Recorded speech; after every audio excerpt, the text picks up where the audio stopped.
രാവിലെ ബ്രേക്ക്ഫാസ്റ്റിന് അല്ലെങ്കിൽ ഡിന്നറിനൊക്കെ ഉണ്ടാക്കിയ ദോശ ബാക്കി വന്നാൽ അത് വെറുതെ കളയണ്ട. നമുക്ക് അത് വെച്ചിട്ട് വളരെ ടേസ്റ്റി ആയിട്ടുള്ള ചിപ്സ് ഉണ്ടാക്കാം.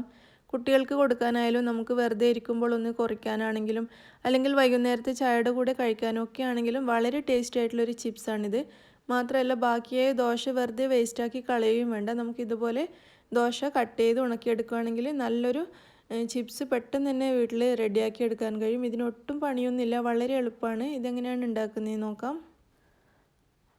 അപ്പോൾ ഇത് ഞാൻ ഇന്ന് രാവിലെ ഉണ്ടാക്കിയ പേപ്പർ ദോശയാണ്. അതായത് കണ്ണൂർ ഭാഗത്തൊക്കെ ഉണ്ടാക്കുന്ന പച്ചരി അരച്ച് അപ്പോൾ തന്നെ ചുട്ടെടുക്കുന്ന പേപ്പർ ദോശയാണിത്. ഈ ദോശ അല്ലെങ്കിൽ നിങ്ങളുടെ കയ്യിൽ പത്തിരിയോ പത്തലോ അതൊക്കെ ബാക്കിയാവുകയാണെങ്കിലും ഇതുപോലെ തന്നെ ഉണക്കിയെടുത്തിട്ട് ഉണ്ടാക്കാം. ദോശ മാത്രമല്ല, പത്തിരിയൊക്കെ ഇതുപോലെ ചെയ്യാവുന്നതാണ്. ഈ പേപ്പർ ദോശയും പത്തലും ഒക്കെ ഉണ്ടാക്കുന്ന വീഡിയോ ഞാൻ മുന്നേ അപ്ലോഡ് ചെയ്തിട്ടുണ്ട്. അറിയാത്തവരുണ്ടെങ്കിൽ അത് നോക്കിയിട്ട് ചെയ്യാവുന്നതാണ്. ഈ ദോശ 2-3 ഒരുമിച്ച് വെച്ചിട്ട് നമുക്ക് കട്ട് ചെയ്തെടുക്കാം. 3-4 എണ്ണം ഒരുമിച്ച് വെച്ച് കട്ട് ചെയ്യുവാണെങ്കിൽ നമുക്കിത് പെട്ടെന്ന് തന്നെ കട്ട് ചെയ്ത് തീരും. ഒരു കത്രി വെച്ചിട്ട് നമുക്കിത് കട്ട് ചെയ്യാം. നിങ്ങൾക്ക് ഇഷ്ടമുള്ള ഷേപ്പിലും ഇഷ്ടമുള്ള വലുപ്പത്തിലും കട്ട് ചെയ്യാം. പിന്നെ കൂടുതൽ വലുപ്പം ഇല്ലാതിരിക്കുന്നതാണ് നല്ലത്. കാരണം നമുക്കിത് എണ്ണയിലിട്ട് ഫ്രൈ ചെയ്യാനുള്ളതാണ്. അപ്പോൾ വണ്ണം കൂടിക്കഴിഞ്ഞാൽ ഫ്രൈ ചെയ്യാൻ ബുദ്ധിമുട്ടായിരിക്കും. ഇതിപ്പോൾ ഞാൻ ഏകദേശം 1 ഇഞ്ച് നീളവും വീതിയൊക്കെയുള്ള പീസുകളായിട്ടാണ് കട്ട് ചെയ്യുന്നത്.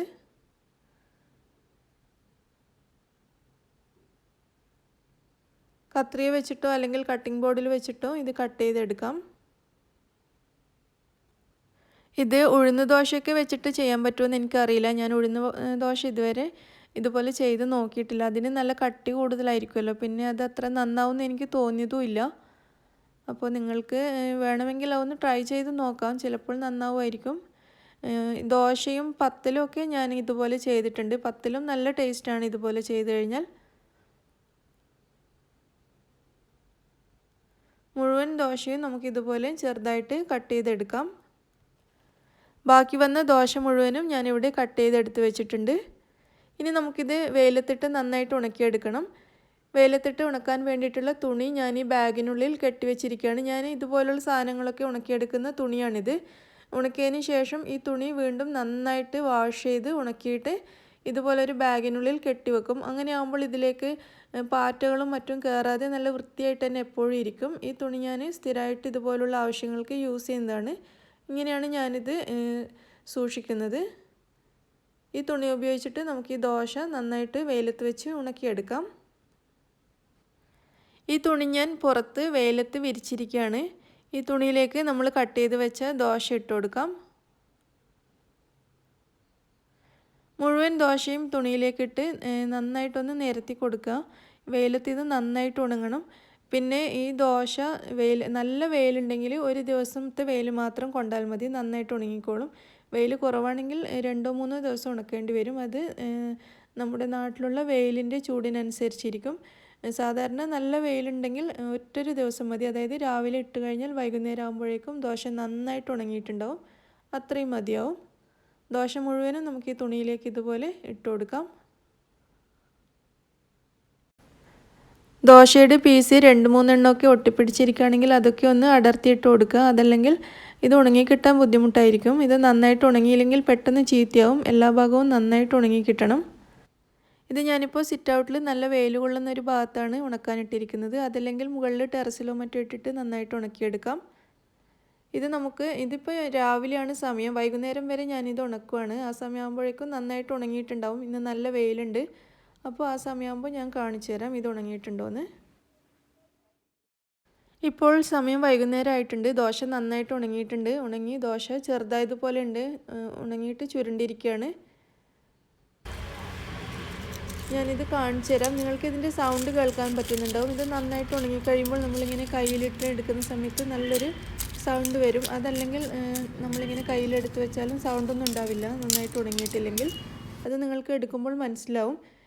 ഇതിൽ നന്നായിട്ട് ഉണങ്ങാതെ ഇതിൽ വെള്ളത്തിൻ്റെ അംശം ഉണ്ടെങ്കിൽ നമ്മളിത് ടിന്നിലിട്ട് വെച്ചാൽ പെട്ടെന്ന് ചീത്തയാവും. അതുകൊണ്ട് നന്നായിട്ട് ഉണങ്ങിയെന്ന് ഉറപ്പ് വരുത്താം. ഇതിപ്പോൾ നന്നായിട്ട് ഉണങ്ങിയിട്ടുണ്ട്. നമുക്കിതൊരു ഗ്ലാസ് ജാറിലേക്ക് മാറ്റാം. ഇത് നമുക്ക് നന്നായിട്ട് ഉണങ്ങിക്കഴിയുകയാണെങ്കിൽ മാസങ്ങളോളം സൂക്ഷിച്ച് വെക്കാം. എന്നിട്ട് നമുക്ക് ആവശ്യമുള്ളപ്പോൾ ഇതെടുത്ത് ഫ്രൈ ചെയ്താൽ മാത്രം മതി. ഇതുപോലൊരു നല്ല എയർ ടൈറ്റ് ആയിട്ടുള്ളൊരു കണ്ടെയ്നറിൽ ഇട്ട് വെച്ച് കഴിഞ്ഞാൽ മാസങ്ങളോളം നമുക്കിത് സൂക്ഷിച്ച് വെക്കാം. ഇതുപോലെ ഇട്ട് വെച്ചാൽ മതി. ഇനി ദോശ ചിപ്സ് എങ്ങനെയാണ് ഫ്രൈ ചെയ്യുന്നതെന്ന് നോക്കാം.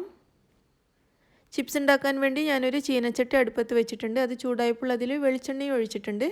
വെളിച്ചെണ്ണ നന്നായിട്ട് ചൂടായിട്ടുണ്ട്. ഇനി നമ്മൾ ഉണ്ടാക്കിയ ദോശയിൽ നിന്നും അല്പം എടുത്തിട്ട് എണ്ണയിലേക്ക് ഇടാം. ഇത് നന്നായിട്ട് പൊങ്ങി വരുന്നുണ്ട്. നന്നായിട്ട് പൊങ്ങും ഇത്. അതുകൊണ്ട് തന്നെ വളരെ കുറച്ച് മാത്രമേ ഇതിൽ ഇടാവൂ.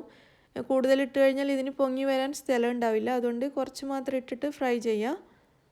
ഇതുപോലെ നമുക്കിത് ഇളക്കി ഇളക്കി ഫ്രൈ ചെയ്യാം. നിങ്ങൾക്ക് കാണാൻ പറ്റുന്നുണ്ടാവും നന്നായിട്ട് പൊങ്ങി വന്നിട്ടുണ്ട് ഓരോ ദോശയും. ഇളക്കി ഇളക്കി ചെറിയൊരു ഗോൾഡൻ കളറാകുന്നത് വരെ നമുക്കിത് ഫ്രൈ ചെയ്യാം. ഈ ദോശ ചിപ്സ് ഇവിടെ റെഡി ആയിട്ടുണ്ട്. നമുക്കിതൊരു പ്ലേറ്റിലേക്ക് മാറ്റാം.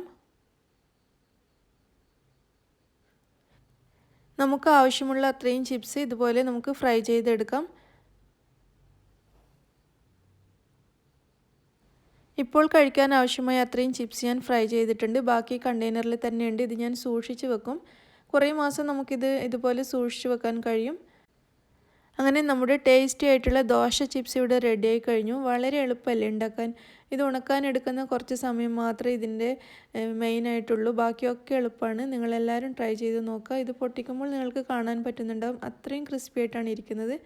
നമ്മൾ വായിലിടുമ്പോൾ തന്നെ നന്നായിട്ട് ഇത് പൊടിഞ്ഞു വരും. അത്രയും ടേസ്റ്റിയും ക്രിസ്പി ആയിട്ടുള്ള ചിപ്സാണ്. നിങ്ങളെല്ലാവരും ട്രൈ ചെയ്ത് നോക്കൂ. കുട്ടികൾക്കൊക്കെ വളരെ ഇഷ്ടമാവും. നിങ്ങൾക്കിത് ഇഷ്ടമായിട്ടുണ്ടെങ്കിൽ ലൈക്ക് ചെയ്യാനും ഷെയർ ചെയ്യാനും മറക്കരുത്. നിങ്ങളുടെ അഭിപ്രായങ്ങൾ അറിയിക്കുക. അതുപോലെ നിങ്ങൾ ഇനിയും എൻ്റെ ചാനൽ സബ്സ്ക്രൈബ് ചെയ്യാത്തവരാണെങ്കിൽ സബ്സ്ക്രൈബ് ചെയ്യാൻ മറക്കരുത്. താങ്ക്